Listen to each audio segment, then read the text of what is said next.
Salut à tous, aujourd'hui je vais vous parler du nouveau film d'M. Night Shyamalan, Old, que j'ai trouvé absolument parfait, mis à part sur 2 ou 3 points qui sont quand même assez importants, mais ça j'y reviendrai juste après. Old, ça raconte simplement l'histoire de plusieurs familles qui se retrouvent tous sur la même plage, une plage un petit peu secrète, et en fait ils vont tous se retrouver coincés, et pour eux le temps va s'écouler beaucoup plus vite. Et donc pour moi dans ce film tout est parfait, à commencer par le casting, qui est absolument fabuleux, qui fonctionne très très bien, que ce soit les adultes ou les enfants. Au niveau de la réal, c'est Shyamalan, donc je la trouve parfaite, c'est beau, c'est bien monté, la mise en scène est excellente. Il y a beaucoup d'idées de plans différents, comme par exemple des plans zénithaux, des gros ralentis, des zooms qui vont très très rapides, pareil pour des changements de focus très rapides. Il y a des gros plans à la grue qui montent super haut, qui font des grands mouvements et surtout plein de plans séquences. Les plans séquences qui ont super bien leur place dans ce film parce qu'un plan séquence, ça fige le temps. Et là, le principe du film, c'est que le temps s'écoule super vite, du coup, ça crée un vrai décalage et c'est vraiment intéressant à regarder. Donc pour moi, tout est absolument parfait, mais en fait, j'ai un gros problème avec la mise en place du concept même du film. Le truc spécifique de la plage, donc le fait que le temps s'écoule beaucoup plus vite, est pour moi montré beaucoup trop tôt dans le film et après, c'est trop lent. Pas forcément montré trop tôt, mais en tout cas, ils comprennent trop tôt ce qui se passe. Et en fait, le film, c'est un peu comme un enchaînement de trucs horribles ou de trucs louches. C'est plus des petites scènes collées une à une qu'un tout en fait. Et du coup je trouve ça vraiment problématique parce que ça nuit à l'atmosphère du film qui arrive pas à créer, qui arrive pas à décoller en fait. C'est pas assez en gradation et pourtant avec un tel concept ça pourrait partir super loin. Ça pourrait nous mettre vraiment mal mais non ici ça stagne, ça a du mal à démarrer. Je pense que le principal élément qui me fait ressentir ça c'est qu'en fait le problème ils l'acceptent super vite. Quand il y a un moment où les parents voient d'un seul coup que leurs enfants de 6 et 11 ans ont maintenant 11 et 15 ans, en les regardant ils sont un peu choqués mais 5 minutes après ils sont déjà en train de je sais pas, de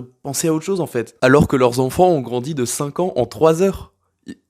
Ça devrait être choquant. Ouais, vu comment le film est construit, je pense que ça aurait été beaucoup plus impactant si les personnages avaient été vraiment stressés de la situation en fait. En fait, chaque scène, c'est un peu tout se passe bien, il va se passer quelque chose et ils vont être en danger. Du coup, ok, c'est horrible, il y a des situations vraiment affreuses, mais c'est pas vraiment crédible, c'est plus un enchaînement de mauvaises choses que un truc flippant général quoi. Mais par contre, il y a toujours ce que je préfère chez Shyamalan, c'est-à-dire la poésie et la philosophie. Et ici, bien évidemment, c'est le rapport au temps qui est pas mal exploité, avec notamment un truc que je trouve vraiment intéressant, c'est la réaction de chaque personnage au temps qui passe. Qu'est-ce que ça leur fait de grandir aussi vite, qu'est-ce que ça fait pour des enfants d'être des adolescents en 2 secondes. En plus, le temps, moi, c'est un thème qui me touche particulièrement, j'ai peur du temps qui passe, des choses que je pourrais pas accomplir, j'ai pas envie de grandir. Du coup, ça m'a pas mal touché à certains moments, surtout la conclusion, enfin la morale de fin que j'ai trouvé très jolie. Je vais rien vous dire dessus, bien évidemment. Mais encore une fois, comme pour le terrifiant, je trouve ça pas assez exploité. Enfin bref, ce que je préfère chez Shyamalan d'habitude, c'est sa capacité à mélanger l'horreur et le philosophique, le poétique. Et là, j'ai trouvé qu'il y arrivait très bien, même si ça aurait pu aller plus loin, même si ça aurait pu nous faire plus peur, même si ça aurait pu plus nous émouvoir. Je suis resté un peu sur ma faim et j'aurais préféré qu'il développe tout ça d'une autre manière. Mais sinon, j'ai kiffé le film, c'était un vrai bon divertissement, c'était agréable à regarder du début à la fin, c'est du bon cinéma, c'est bien fait, c'est du Shyamalan. Bref, si vous en avez l'occasion, foncez voir Old.